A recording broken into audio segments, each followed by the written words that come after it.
Hello everyone, it's KPS Builds here with another video. Alright, let's get started. What is the deal with aspartame? Is aspartame really good for you? Well, I'm guessing you're here to find out, and I'm here to deliver those answers to your questions. Firstly, is aspartame the solution? The solution? The solution to what, you may be asking? For weight loss, large calorie consumption, and diabetes. Aspartame is an artificial sweetener made from a crystalline compound C14H18N2O5 that is a synthesized from polyethylene and aspartic acid. Artificial sweeteners like aspartame are great since they can provide 180 times the sweetness of sugar, so you don't need large quantities to sweeten your things. Secondly, why isn't sugar good? Well, sugar is a carbohydrate and is an excellent fuel for the body because it's packed full of energy. Well, when sugar is broken down by the digestive system, the resulting molecules enter the bloodstream and travel to cells where their energy can be used. And there's also some bad things other than giving you a ton of energy. Another name for sugar is sucrose, and sucrose can have two negative health effects on top of the benefits. First, when we eat our food or drink beverages that contain sucrose, bacteria that live in our mouths also use sucrose as an energy source and produce acid that contributes to tooth decay. Second, when we eat or drink too much sucrose, the amount of insulin in our blood spikes. Insulin is a hormone that regulates the level of sugar in our blood. Over time, too much insulin in the blood can lead to diabetes, a medical condition characterized by unusual high blood sugar levels. And this is why scientists are looking for alternative sweeteners to replace sugars.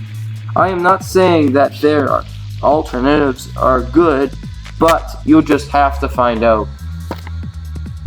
Thirdly, what is the difference between artificial sweeteners and sugar, and what makes aspartame one of the worst? Well, an aspartame sweetener is a substance with a taste similar to glucose and sucrose, but when they are metabolized, they are incompletely or not at all processed because of their chemical makeups. Unlike sugar, which its chain of molecules is recognized by the body's body to digest, aspartame is one artificial sweetener that is processed in the body, and the chemicals that aspartame produces are not great for your body since it can be broken down by the body and it can produce these harmful chemicals. Well, in the body, aspartame decomposes into residential components such as aspartic acid, polyethylene, and methanol, and further products including formaldehyde and formic acid, which lead to some severe health problems. Ultimately, is aspartame bad for you to use? In 1996, there was a rumor that consumption of aspartame could cause brain cancer because of the number of people with brain cancers had increased over the years after aspartame was introduced on the market. But some further studies revealed that brain cancer had started to rise 8 years before aspartame on the market. Today, there's not enough evidence linking aspartame to any cancer. Also, many other artificial sweeteners have been tested too for links between artificial sweeteners and cancer, but none of these tests have provided clear evidence of association with cancer in humans, referring to artificial sweeteners, of course. So, in the end, if you can avoid